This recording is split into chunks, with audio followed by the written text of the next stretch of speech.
आप सुन रहे हैं जिन्नात का बसेरा। उस जिन्नात ने बताया कि यहाँ पर ये घर बनने से पहले एक बड़ा सा नीम का पेड़ हुआ करता था। उस पेड़ की शाखाएं चारों तरफ फैली हुई थीं। उस पेड़ पर मैं अपने परिवार के साथ रहता था। पेड़ की शाखाओं पर मेरे बच्चे खुशी खुशी खेला करते थे, कभी पंछी बनकर, कभी सांप बनकर, तो कभी छिपकली बनकर और कभी कीड़े मकोड़े बनकर। जब मैं अपने बच्चों को खुश देखता तो बहुत खुश होता था। लेकिन एक दिन ये इंसान आया और इसने उस पेड़ को काटा और उसकी एक एक शाखा को अलग कर दिया। फिर उस जमीन पर अपना घर बनाना शुरू कर दिया। मेरे बच्चे रोते थे ये सब देखकर। मैं उस जिन्नात की सारी बातें सुन रहा था और मेरे साथ साथ उस छोटी बच्ची के माँ बाप भी, जिस पर उस जिन्न ने कब्जा किया हुआ था। उस जिन्नात ने फिर बताना शुरू किया कि मैंने कई बार इस इंसान के काम में रुकावट डाली।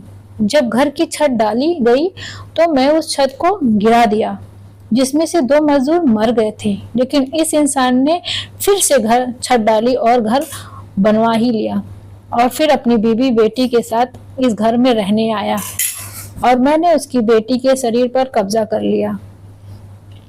उस जिन्नात की सारी बातें सुनने के बाद मैंने उससे उस बच्ची को छोड़ने के लिए कहा, लेकिन वो जिन्नात उस बच्ची के शरीर से को छोड़ने के लिए राजी नहीं था। जिन्नात का कहना था कि इस इंसान ने मुझसे और मेरे बच्चों से मेरा घर छीना है, तो मैं इस इंसान से इसकी औलाद छीन लूंगा।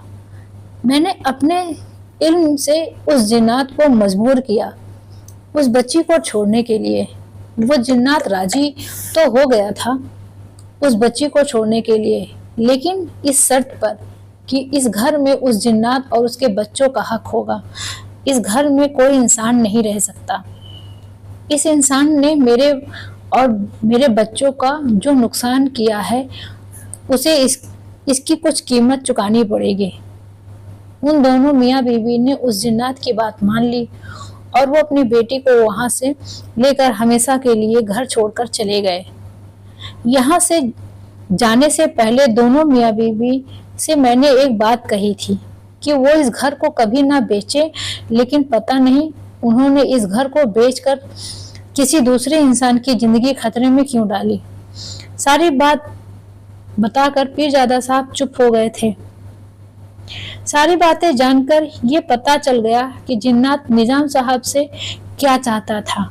मुफ्ती साहब ने कहा, वो घर मैंने एक बिल्डर से बहुत कम दामों में खरीदा था। शायद बिल्डर सब जानता था और उस घर के बारे में, इसीलिए उसने उसकी बहुत कम कीमत लगाकर उसे बेचा था ताकि मैं जल्द से जल्द घर को खरीद लूं। पीरजादा साहब, अब आप मेरे बेटे को बचा लीजिए, फिर मैं उस घर को छोड़कर हमेशा के लिए चला जाऊंगा।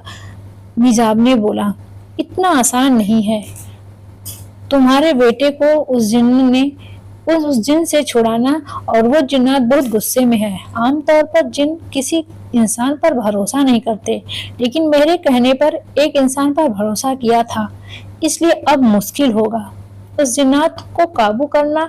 पीरजादा साहब ने कहा, आपके लिए कुछ भी नामुमकिन नहीं है पीरजादा साहब, खुदा के लिए मेरे बेटे को बचा लीजिए। अल्लाह ताला पर यकीन रखो और उससे दुआ मांगो, उसने चाहा तो सब ठीक हो जाएगा। पीरजादा साहब ने दुआ की तरफ हाथ उठाकर आसमान की तरफ देखकर कहा, इंशाअल्लाह सब ठीक हो जाएगा। मुफ्ती साहब बोले। जिस वक्त निजाम घर पहुंचे उस वक्त रात के 11 बज रहे थे। जावेद और घर के सभी लोग हिफाजत में थे। शायद इसकी वजह वो ताबीज थे जो मुफ्ती साहब ने घर से निकलने से पहले सबको दिए थे। पीरजादा साहब ने घर के में कदम रखा ही था कि उन्हें एक भयानक मर्दानी आवाज सुनाई दी। तो फिर से आ गया इस इंसान की मदद करने, पर याद रखना इस बार तो इन सब को मुझसे नहीं बचा पाएगा। जिन्नात की सिर्फ भयानक गुर्राती हुई आवाजें ही सुनाई दे रही थी। हाँ, क्योंकि अल्लाह ताला ने मुझे जो इल्म अता फरमाया है वो इंसानों की भलाई के लिए ही है, और मैं तेरी भी मदद करने आया हूँ। पीरजादा साहब के चेहरे पर नरमी थी। तू मेरी मदद करेगा? पहले भी तो मेरी तेरी बातों में आकर मैं इंसान पर भरोसा किया था, लेकिन ये इंसान भरोसे के लायक नहीं होते। ये बार बार अपना वादा तोड़ते हैं। जिन्नात गुस्से में था। तुझे जो भी बात करनी है मेरे सामने आकर कर। पीरजादा साहब के कहते वहां पर धुआं धुआं हो गया और आग सी जलती हुई दिखाई दी। फिर उस आग से एक आकृति बनती चली गई जो जिन्नात का था।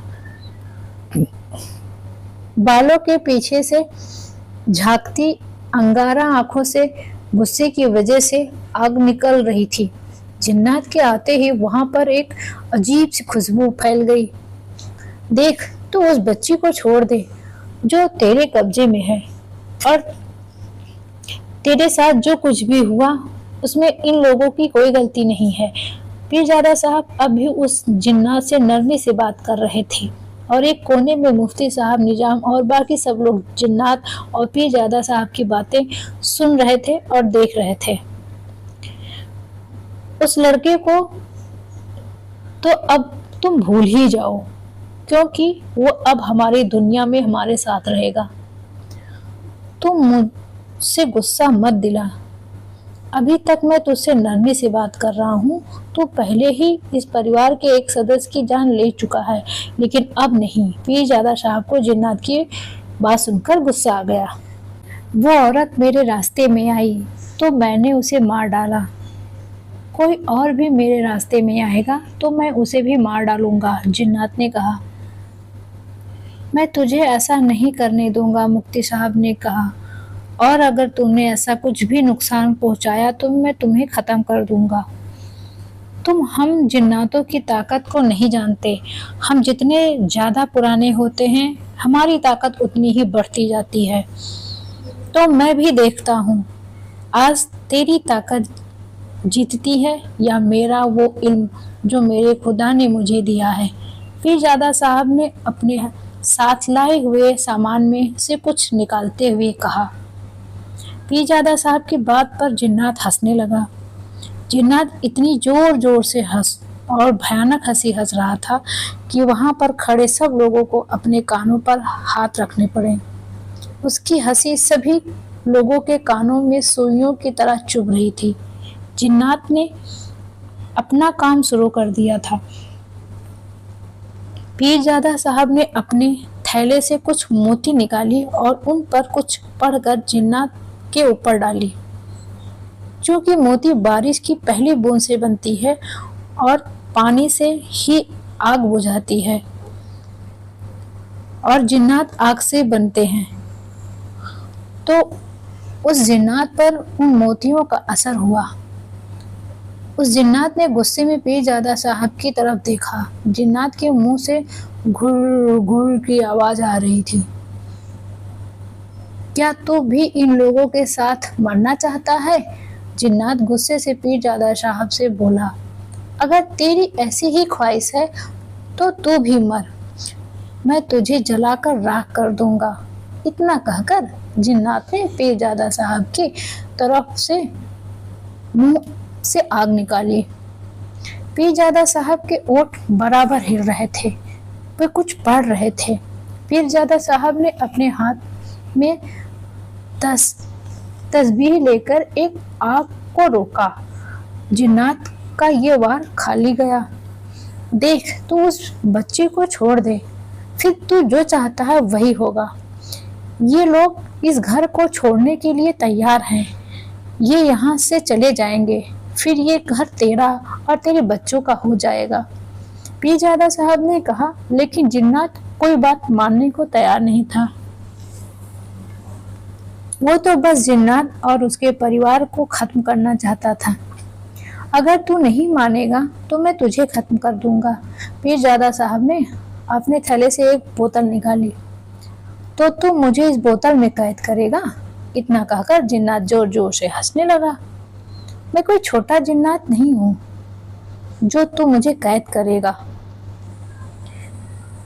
मैं तुझे कैद नहीं करूंगा, बल्कि तुझे हमेशा के लिए खत्म कर दूंगा। ये बोतल मामूली नहीं है, इसमें तेरी जान बंद है। इसमें अबे जम जम का पाक पानी है, जिसकी एक बूंद ही तुझे खत्म करने के लिए काफी है। पीरजादा साहब ने कहकर बोतल का ढक्कन हटाया। ढक्कन के हटते ही जिन्नात के मुंह से अजीब अजीब सी आवाजें आने लगी, जैसे वो किसी तकलीफ में हो। बंद कर दे इस बोतल को। इसके पाक पानी की आंच मुझ तक आ रही है। मैं ठंड पड़ रहा हूँ। जिन्नात की आवाजों में तड़प थी। नहीं रुक करूँगा इसे बंद, बल्कि इसकी बूंद को तेरे ऊपर डालकर तेरे जिस्म को हमेशा के लिए ठंडा कर दूंगा। तेरा वजूद हमेशा के लिए खत्म हो जाएगा। पीरजादा साहब ने कहा, नहीं नहीं, इस पाक पानी को मुझ पर मत डालना। ये पानी मुझसे तहस नहस कर डालेगा। मैं इनके बेटे को छोड़ने को तैयार हूँ, तो इस बोतल के मुंह को बंद कर दे। जिन्नात परछाई में तब्दील हो गया और परछाई हिल रही थी। ठीक है, छोड़ दे इसके बेटे को। पीरजादा साहब ने बोतल का मुंह बंद कर दिया। लेकिन मैं कैसे मान लूं कि यहाँ से जाने के बाद ये फिर कभी मुझे और मेरे परिवार को परेशान करने के लिए इस घर में नहीं आएंगे। जिन्नात की परछाई धीरे धीरे हिल रही थी। तुझे मेरी बात पर यकीन करना होगा। मैं तुझसे वादा करता हूँ, ये यहाँ फिर कभी नहीं आएंगे। पीरजादा साहब ने निजाम की तरफ देखकर कहा, याद रखना, अगर ये लोग या कोई भी इंसान इस घर में आया तो मैं उसे जिंदा नहीं छोड़ूंगा, फिर भले ही चाहे वो मेरा वजूद मिट जाए। जिन्नात इतना कहकर वहां से गायब हो गया और थोड़ी देर बाद साजिद को सब लोगों ने फर्श पर पड़े हुए देखा तो बेहोश था। पीरजादा साहब साजिद के पास गए और उसके माथे पर हाथ फेरकर कुछ पढ़ा। धीरे धीरे साजिद ने आंख खोल दी। साजिद अपने सामने नूरानी चेहरे वाले बुजुर्ग को देखकर हैरान था। साजिद को सही सलामत देखकर सबके चेहरे खिल उठे। निजाम ने पीरजादा साहब का शुक्रिया अदा किया। अल्लाह ताला जो चाहता है वही होता है। तुम अभी इस वक्त अपने बेटे परिवार को यहाँ से लेकर चले जाओ और वादा करो कि फिर यहाँ कभी नहीं आओगे। तुम इस घर को कभी नहीं बेचोगे और इस घर की अपनी जायदाद की तरह देखभाल करोगे। तुम अपनी आने वाली पीढ़ियों को जिन्नात के बारे में सब कुछ बताओगे, ताकि कोई इस घर को बेचने के और इस घर में आने के बारे में ना सोच सके। पीरजादा साहब ने निजाम को हिदायत दी। मैं आपसे वादा करता हूँ कि जो आपने कहा है वैसा ही करूँगा, निजाम ने कहा और अपने परिवार के साथ उसी वक्त घर से निकल गए। जाने से पहले निजाम ने घर के सभी दरवाजों पर बड़े बड़े ताले लगाए थे, ताकि कोई इंसान इस घर में ना आ सके। धीरे धीरे वक्त बीतता रहा। जावेद और साजिद के बच्चे बड़े होते गए। निजाम अपने पोते पोतियों को जिन्नात और उसके परिवार के बारे में सब कुछ बताते थे, और ये भी उनके परिवार पर क्या गुजरी है। धीरे धीरे वक्त और आगे सरकता चला गया। निजाम अल्लाह को प्यारे हो गए। 40 साल का अरसा बीत गया। अदान का बेटा समद स्कूल पूरा करके कॉलेज में एडमिशन ले चुका था। जावेद ने अपने पोते समद को जिन्नात के बारे में सब कुछ बताया था, लेकिन समद आज की जनरेशन का था और वो इन सब बातों पर यकीन नहीं करता था। एक दिन समद और अपने 4 दोस्तों के साथ उसी घर में पहुंच गया।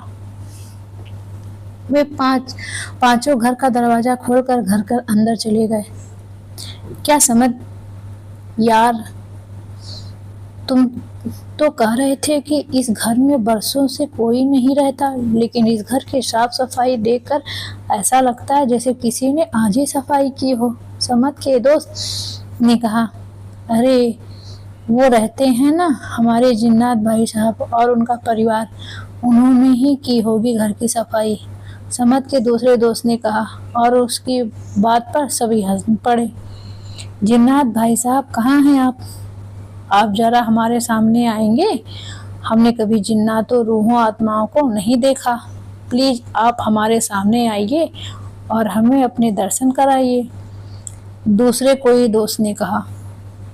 ये सभी ऐसे ही एक दूसरे के हाथ पर हाथ मारते मस्ती कर रहे थे और पिलर के पीछे से वही लाल भयानक बड़ी बड़ी आंखें उन पांचों को घूर रही थीं। शायद 40 साल पहले वाली कहानी फिर से दोहराई जानी थी और इस बार इन पांचों में से कोई जिंदा बचने वाला नहीं था।